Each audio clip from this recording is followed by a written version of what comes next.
Hi,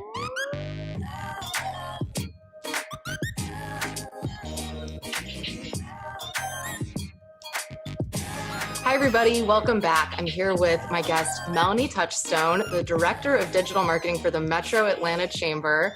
And actually, Melanie was my first podcast host ever. Back in 2010, we had the Digital Dive podcast. Yeah. This is our reunion episode. Very exciting. Yes. Yeah. I love, nobody better than Emily to talk about this stuff. We've got a lot of years behind us of these kinds of conversations. So I'm so happy for everything that you're doing with Beetle Moment, and just so happy that you invited me to be on. Oh yeah, absolutely. Well, you are an absolute wealth of information about not only digital marketing as a whole, but Atlanta, one of my favorite cities. And I wanted to actually talk to you today about something that's interesting as far as what's going on with corporations and social justice. And, lately you've done a lot of speaking about how social progress can come from an unexpected place, corporations. And right. How does that work, especially in a time where we're seeing headlines of major corporate injustices, whether it's a Me Too sexual harassment or misuse of consumer data? Yeah, it really came from a place of when I started looking into, we decided that the Atlanta business community story hadn't really been told. And honestly, I wasn't all that excited about looking into it because of, you see these daily headlines and you don't exactly equate corporations with social progress or, CEOs with, responsibility. In fact, you see headlines that are the opposite. Every day is another scandal. It's another data breach. It's, thankfully we have so many stories coming to light around sexual harassment in the workplace. So, in a time where everybody is really feeling a lot of discord and stuff, I went about this. It just so happened that I signed up to do this project to get a historical marker around Atlanta's business community. And I started digging into research, and what I found, what I expected to find and what I actually found were very different.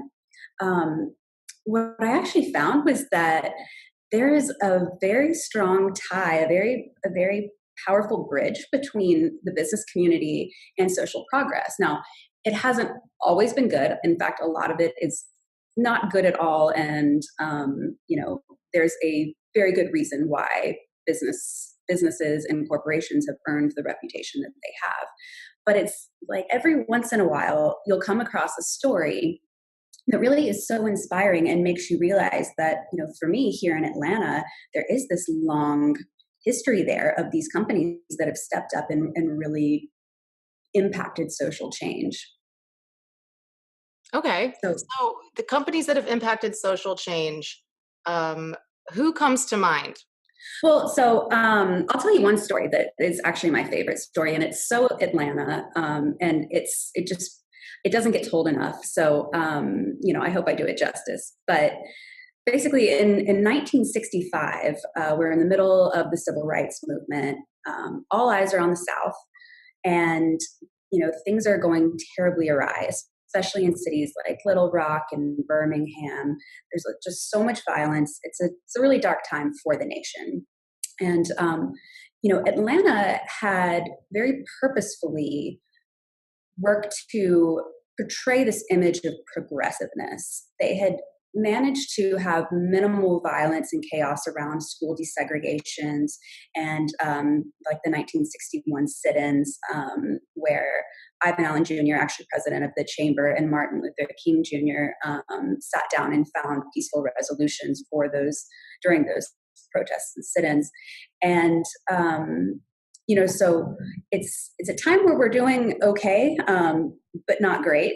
And our own, the asset that we have, what's really helping Atlanta be this beacon of progressiveness, at least from the surface, is that we have Dr. King here. He's Atlanta's hometown guy coming up through Ebenezer Baptist Church. And that is, such an important part of our history. And so in 1965, end of 1964, he wins the Nobel Prize. And this is a huge, huge moment in history, period. This is an international recognition that, racism, segregation, all of that stuff is not okay. And here's a hero, a living hero that has worked to change this or to really make a difference. And he's from Atlanta, he's from here. And that is such a powerful moment that it really inspired some of the leaders from the Atlanta community. So the white business community, Black business community, religious leaders, and they come together and they are like, okay, this is a huge thing. Like, we've got to throw the biggest party in the world. We've got to get every Atlanta person out here at one, big banquet table and celebrate our guy, celebrate this huge moment. And we'll take it a step further and make this a really great example of how Black and white communities can come together in this, in an integrated event, which at the time wasn't happening. And it was going to really just be a moment that Atlanta could show the world how progressive and, ahead of the times and how it was doing the right thing. So Ivan Allen Jr. is mayor at this point. He was the chamber president and now is mayor. And he sends out hundreds and hundreds of invitations to all of the community for this big banquet, and planning is underway, and it's going to be this big, big thing. Invitations go out, and they wait, and then nothing. Nobody responds. Nobody wants to come. It's way controversial. It's too, it doesn't, nobody wants to sponsor it. Nobody wants to touch it. And the whole thing is just completely unraveling. And if you can even put yourself in the shoes of these leaders and of Ivan Allen and, even of Dr. King and think about the embarrassment and just complete disgust at the fact that this amazing moment in history is happening and that Atlanta's own guy is here and we can celebrate him and lift him up and the entire city doesn't want to come. Everybody's afraid. Everybody was afraid. And that was terrifying. And so Ivan Allen Jr. decides to call up, having been the chamber president, he was very tuned in with the power of the business community. So he reached out to the president of Coca-Cola, Paul Austin, and told Paul Austin what was going on. So the thing about Paul Austin is that, yes, he was the president of one of the largest corporations, probably the most powerful company in Atlanta, but he had also just spent something like 17 years in South Africa during the apartheid. And so he had firsthand witnessed the way that cities can be completely destroyed by these horrible, by segregation altogether. And he knew it was wrong. He knew that this couldn't happen, and he knew that he didn't want to be in a city that would continue on like that. So he goes to Robert Woodruff, who was the CEO or former CEO of Coca-Cola, and the two guys sit down and they're like, we can't, we've got to make a move here. We got to do something about this. And they make a very courageous decision to throw the gauntlet. They call up the entire white business elite to the Piedmont Driving Club, this big hoity-toity event. And Paul Austin, probably one of the most powerful men in Atlanta, gets up and tells every single one of the people in the room that it was an embarrassment to be in Atlanta or be in a city that refuses to honor Dr. King, and that Coca-Cola does not need Atlanta, and Atlanta needs to decide real fast if Atlanta needs Coca-Cola. So this is a room full of people whose pockets have been lined with money from corporations like Coca-Cola. Coca-Cola moving headquarters would be a huge loss. It would be, and even for Coca-Cola Company, moving a headquarters is no big joke. That was a huge risk. And if they had to act on that, then, they had really put themselves out there, and there was a lot of potential for them to fail as well. And after that really bold statement, things could have gone a lot of ways. And it turns out that the next day, the entire event sold out. Wow. So it became this amazing event. It was one of the first times that you really saw an integrated event of that kind happen. Dr. King is there, Coretta Scott King is there, Ivan Allen Jr. is there. It is a huge moment for Atlanta. It gets international coverage, and it really just puts Atlanta at the forefront of what a southern city can do, how a southern city can really rise above what's happening around them. Now, Atlanta was not perfect and things were not great. And this was just a very tiny step in a lot of work that needed to be done and a lot of work that still needs to be done. But it was an act of courage that came from, from the CEO of a company who said, I recognize my power and I recognize my privilege.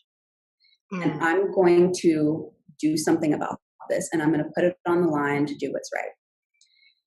And, that was such an inspiring story. And as you start to look, there are other companies in Atlanta that have kind of followed in those footsteps. So most recently you had Delta, take a stand against the NRA. Mm-hmm. And it was really controversial.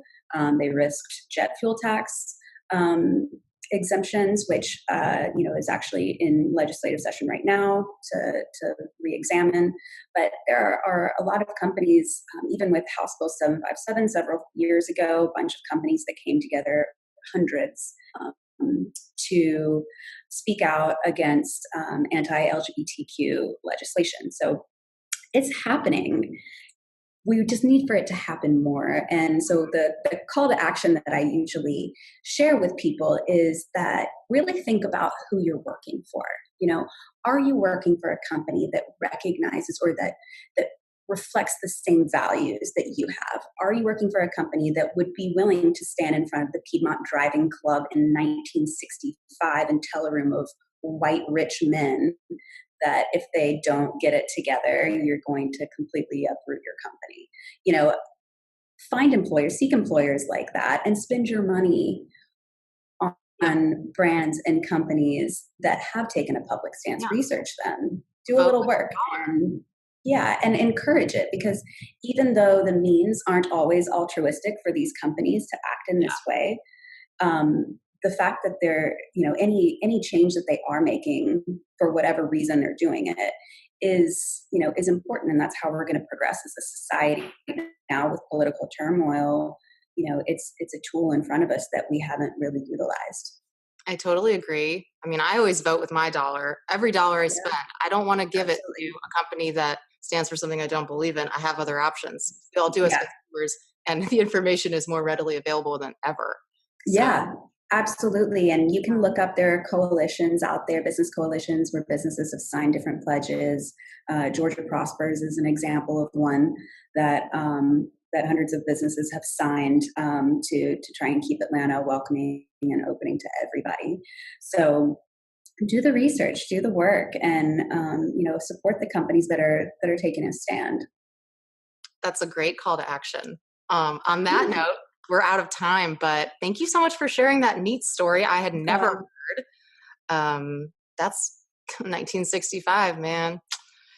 It's a while ago, but you can still see moments today when someone needs to just take a stand, and it might not be popular and it might be a risk. But there's a whole lot more that we can do. We just have to continue to carry the torch.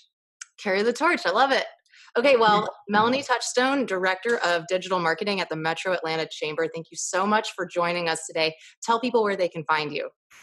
So you can find me on Twitter. It's Mel Touchstone. I'm on LinkedIn, Melanie Touchstone, Instagram, Facebook. You can just type in my name. Reach out. Okay, great. Thanks, Melanie. Thank you so much.